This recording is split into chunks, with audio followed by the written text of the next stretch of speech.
Ladies and gentlemen, Crash Bandicoot N Sane Trilogy has just been reported that it has sold over 20 million copies. So that surely means that we're going to get a brand new Crash game soon enough, right? Right? Let's talk about it. What's up guys, Canadian Guy here, and I am back with a video that, if you're a Crash Bandicoot fan, might make you feel pretty good. And then kind of bad, but let's start with the good. It was recently announced by the official Crash Bandicoot Twitter that the Crash N Sane Trilogy, the remake that arguably started the classic reimagine remasters trend, has sold over 20 million copies. That is absolutely insane, no pun intended. Now, we actually did expect Crash Bandicoot to make some kind of tweet or announcement on this day, because it was actually the 1-year anniversary of Crash Team Rumble. We just didn't expect them to absolutely ignore Crash Team Rumble and talk about Crash N Sane, which is ironic because the next day, the Crash Bandicoot account then tweeted that it was the 5-year anniversary of Crash Team Racing and completely ignored Crash Team Rumble entirely. It's kind of depressing.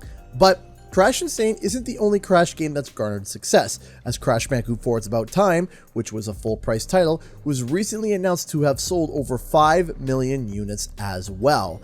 And with an estimated budget of around $30 million to develop, it's clear as day that Crash Bandicoot is not only still popular, but incredibly profitable. Now, we never got the full sales stats of Crash Team Racing, Crash Team Rumble, or even the shortly lived Crash on the Run, but we did hear that Crash Team Racing had the highest sales total of any game in the series at the time, and Crash on the Run surpassed 20 million downloads faster than any other runner apps before, which includes Mario Run, Sonic Dash, Temple Run, and even Subway Surfers. So if you're a Crash Bandicoot fan, you must be smiling ear to ear because Crash Bandicoot is doing swell. That must mean that a new entry to the series is going to be happening relatively soon, right? Right? Well, let's kind of dive into that. See, the first issue that we're going to encounter is the biggest problem overall. Who's going to make it? Remember, this is something that I've said in numerous videos. Xbox does not force their studios to develop something they don't want. They allow them to creatively choose their own direction. And again, Xbox now technically owns the rights and IP to Crash Bandicoot. So if a studio wants to make a Crash Bandicoot title under the Xbox regime, they probably can without an issue. So the default question one might ask is, well, what about Toys for Bob? Can't they just continue what they've been doing? And while that is possible, at the moment, Toys for Bob has their hands full with yet another project, Spyro 4. I have made numerous videos about that. If you want to check that out, go to the channel and you will find them right away. So if Toys for Bob is preoccupied with Spyro 4, they aren't going to be able to really touch Crash Bandicoot 5, or any Crash title to be honest. Now, if you have tuned into any of my live streams and general discussion, which we do on Thursdays and Fridays on this channel, I've said that Crash Bandicoot 4's development and Spyro Reignited's started around the same time, which was in late 2017. So some might think that, well, if Toys for Bob did it before, working on both projects at the same time, maybe they can do it again? Well, unfortunately, I don't think that's possible this time. See, Toys for Bob has gone indie. Now, beforehand, they had teams of people that were funded by Activision and other teams to help offload that work. So they've had help with entire studios in the past, like Sanzaru and even Beanox. Toys for Bob being made indie means that they have a much smaller team of people at the moment and likely don't have the cash or capital to expand their team to the same size as they did before when they were working on both titles at the same time. So working on both Spyro 4 and a brand new Crash Bandicoot entry at the same time doesn't seem feasible for Toys for Bob, at least right now. But what about the other studios that's worked on Crash Bandicoot in the past? What about Vicarious Visions or Beanox? Well, Vicarious Visions, the team originally behind the N Sane Trilogy, was merged with Blizzard and is running point on some remade titles from Blizzard's library. And Beanox, in all of its weird ways, seems to be hyper-focused on Call of Duty. Out of the two, Beanox seems to be the more feasible studio, of course, but so far since Nitro Fueled, it doesn't seem like they are currently interested in any other games outside of COD, which is really unfortunate. So, who's left? Well, unfortunately, because of these issues, it's not quite a matter of who's left anymore, but a matter of how. And in my opinion, in order for Crash Bandicoot to get a new entry, it goes one of three ways. The first entry, or option, is that the next game is actually still developed by Toys for Bob. I know, I just said that they can't be doing Spyro 4 and Crash Bandicoot 5 at the same time.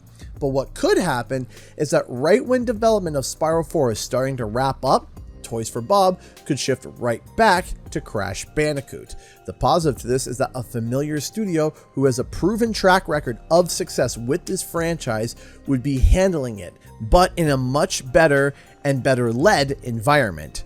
The big downside is that if, and this is a big if Toys for Bob can get Spyro 4 done and out the door by the end of 2025, and again, I reiterate, that's a big if, then we wouldn't see a brand new Crash Bandicoot title till at the earliest 2027, more than likely 2028 and even 2029. And a lot can change between then and now, especially in the industry and who's running it. Then there's option 2. A studio underneath the Xbox umbrella could take control of a Crash game. But to my knowledge, there is no studio underneath Xbox that has extensive experience with Crash Bandicoot. And again, the company would need to want to make a Crash game. And right now, it doesn't seem like there are a lot of games that other companies underneath the Xbox umbrella want to grab, as there are titles like Banjo-Kazooie that are still not out yet. Now, let's say there was a team under the Xbox umbrella that wanted to take Crash Bandicoot under their wing. The unfortunate fact here is that we would yet have another new team handling Crash Bandicoot and would probably go through yet another redesign and repackaging phase. It's not like Crash has gone through enough of those already through its history. However, it is possible that Toys for Bob could work with the team internally at Xbox that wants to handle Crash Bandicoot and help direct them and guide them in the direction that Toys for Bob would have intended Crash to go if they were still working on that title. This would allow the game to come out relatively sooner than later and would have guidance from their modern developers. The third and final option is to have yet another third party take the reins. Now, when I say third party, I mean a company that is contracted by Xbox to make the title, but the company itself is not owned by Xbox. Once the game is essentially done, their partnership for that specific title is also done. Xbox has done this a number of times in the past with their classic catalog of games, like Battletoads. Now the good news about that is that I'm sure there are many third-party studios who would jump at the chance to make a Crash Bandicoot game. And of course, that title would come sooner than later, especially in comparison to the first option, where if it was done by Toys for Bob. But when you deal with third-party companies, there is typically a large varying degree of quality. For example, the most clearest example that I can show is Spyro Reignited. Now, Spyro Reignited had Toys for Bob work on Spyro 1 and Spyro 2. But the legwork and development for Spyro 3 was mostly handled by Sanzaru Games, who, at the time, was a third-party support studio. And as you can see, the third game suffered quality issues from the get-go, from forgetting the adaptive difficulty and leaving it set to the easiest mode possible, to buggy gameplay, to stiff and pretty bland animations. It really gets wild when you enter the super bonus round, especially the Yeti racing. The game feels like it's barely holding together. Then you have a studio like Larian, where they made Baldur's Gate 3, arguably raising the overall standard of all RPGs ever. They too are considered as third-party developers, so you don't really know what you're going to get if this is the route that Crash Bandicoot takes. I genuinely believe that at the moment, Xbox has been in too much hot water in regards to this acquisition that they did for Activision. If they released a Crash title that's bar of quality was significantly lower in comparison to Crash Bandicoot 4 It's About Time, I think the fan base would absolutely rip them apart. I don't think they want to risk handing the title off to a studio that they don't have complete confidence in, which sadly means that it might be a little while before we see Crash Bandicoot return in full form.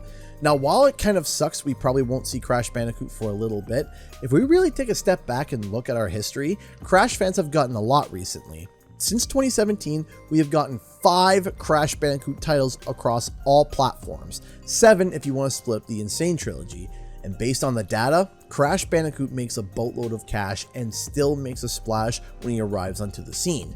So maybe we don't see the Bandicoot return for a full-fledged sequel for a little bit.